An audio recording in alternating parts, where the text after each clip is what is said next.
So at this time, I'm going to introduce to some and present to others our sender.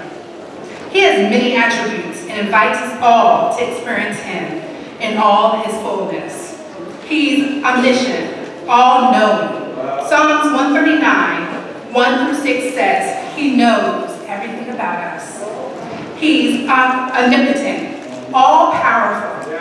Genesis 18:14 says, is anything too hard for God? He's omnipresent, everywhere at all times. 1 Kings 8:27 says, he cannot be contained. He's immutable, not susceptible to change. Malachi 3:6 says, God cannot change. He's known as triune. He's God the Father, God's authority.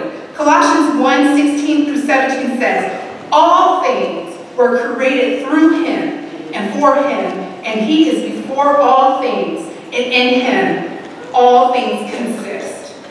He's God the Son, Jesus Christ. Psalms 2:7 says, I will declare the decree the Lord has said to me, you are my son. Today I have begotten you. He's God the Holy Spirit, our comforter.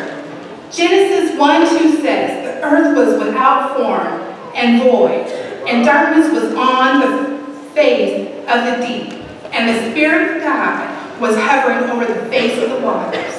We cannot fully comprehend him.